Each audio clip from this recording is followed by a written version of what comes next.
Hello friends, स्वागत है आपका अथर्व क्लासेस के यूट्यूब चैनल पर। मैं सुभाष पाठी आपका स्वागत करता हूं। फ्रेंड्स, आज का सब्जेक्ट है हमारा भारतीय संविधान एवं उसकी विशेषताएं।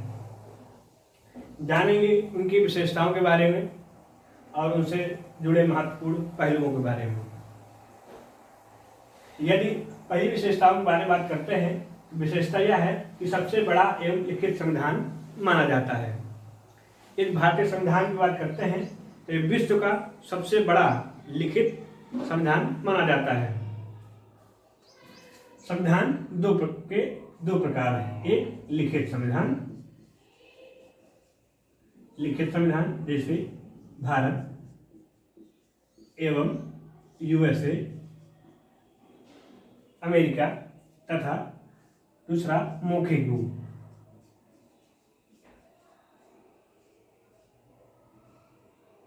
संविधान लिखित भी हो सकता है और मौखिक भी हो सकता है।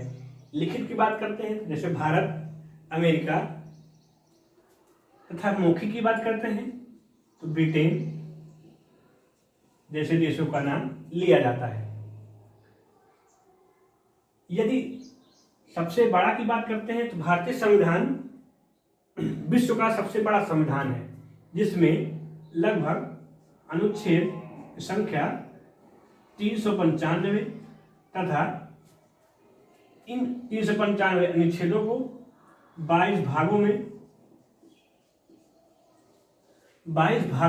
बांटा गया है। तथा अनुसूचियों की बात करते हैं तो अनुसूचियों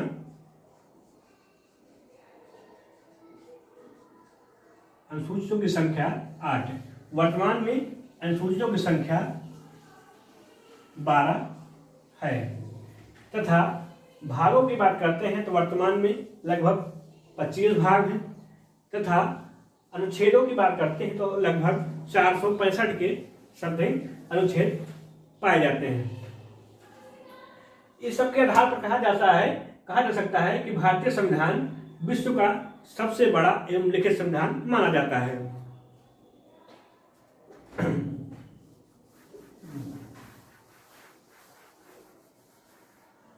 यदि आंतरिक एवं बाह्य स्रोतों की बात करते हैं तो भारत का संविधान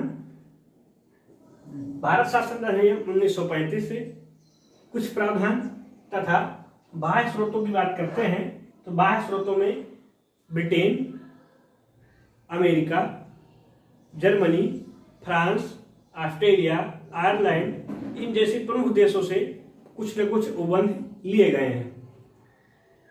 इससे कहा जा सकता है कि भारतीय संविधान की प्रमुख विशेषताओं में आंतरिक एवं बाह्य स्रोतों का प्रमुख प्रावधान है। यदि नम्यता एवं अनम्यता की मिश्रण की बात करते हैं तो भारतीय संविधान में कुछ कठोरता भी है और कुछ लचीलापन भी है। जैसे कोई संविधान संशोधन यदि 2/3 सदस्य से पारित हो जाता है, संसद में उपस्थित सदस्यों के 2/3 सदस्यों द्वारा पारित किया जा सकता है, तो उसे कहा जा सकता है कि यह एक लचीला संविधान है। तथा वहीं पर कहा जाए कि यह 2/3 सदस्य प्लस भारत के आधे राज्यों की उपस्थिति, आधे राज्य, तो इसे क्या कहा जाएगा? इसे माना जाएगा कि यह कठोर संविधान है। इसमें कठोरता का भाव दिखाई देता है।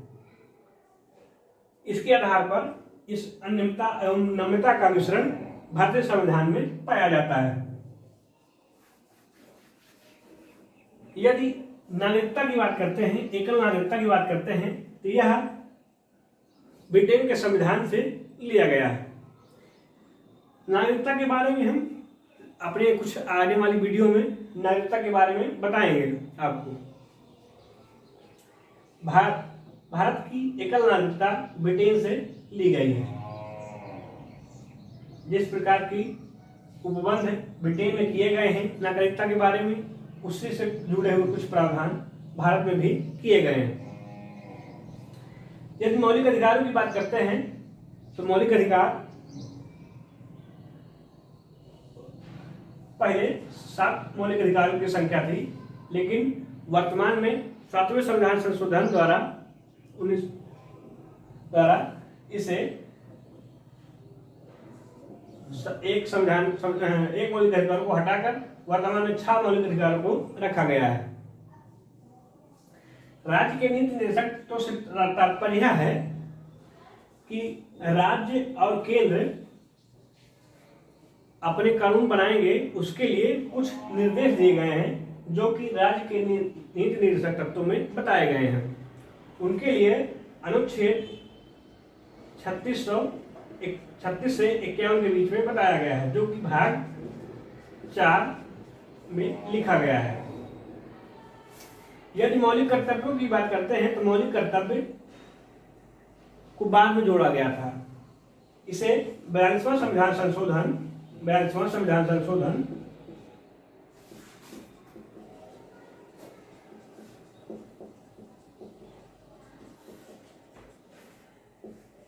1976 द्वारा डॉक्टर स्वर्ण सिंह समिति के आधार पर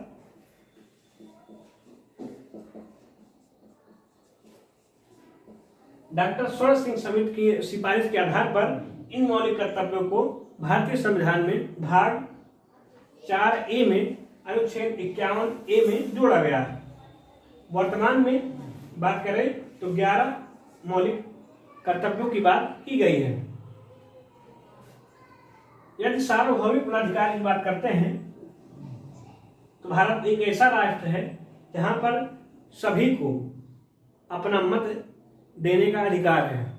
यहाँ पर कोई अमीर नहीं, कोई गरीब नहीं, ना किसी जाति पात लिंग भेद किसी भी प्रकार का भेदभाव से हटकर सभी को अपना एक मत देने का अधिकार प्रदान किया गया है।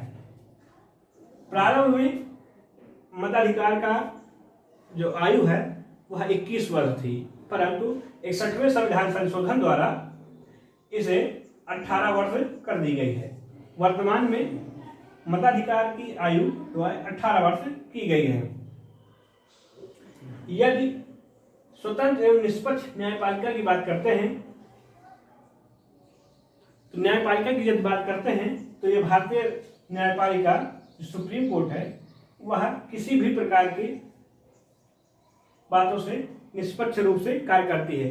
इसे न कार्यपालिका न विधायिका, इसे किसी भी प्रकार की परामर्श की जरूरत नहीं पड़ती है। इस प्रकार यह निष्पक्ष एवं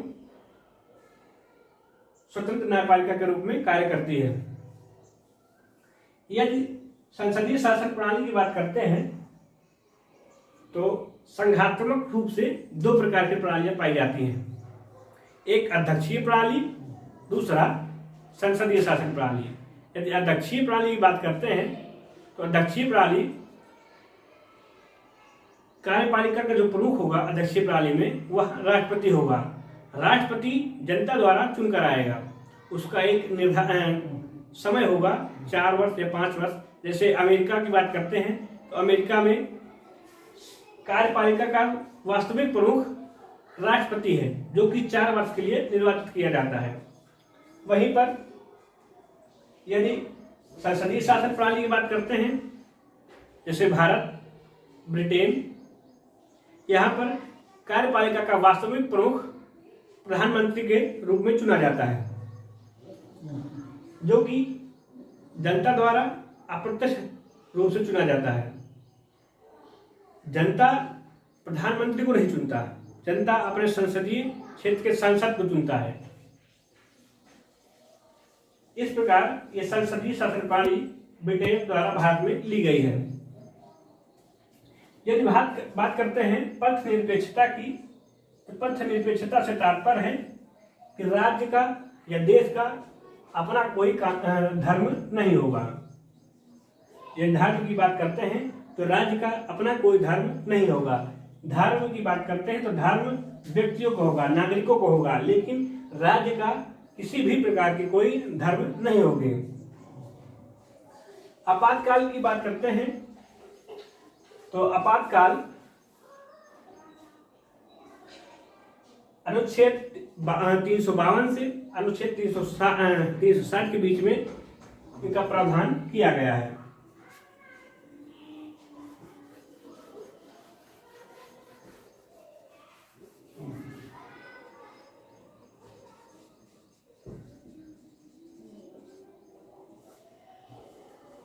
तथा यह आपात उपबंध है जर्मनी के संविधान से लिया गया है।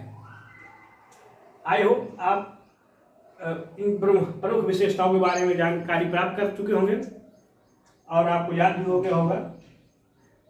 अगर वीडियो आपको अच्छी लगती है, वीडियो को लाइक करें, शेयर करें, कमेंट करें तथा चैनल को सब्सक्राइब करें। जय हिंद, जय भारत।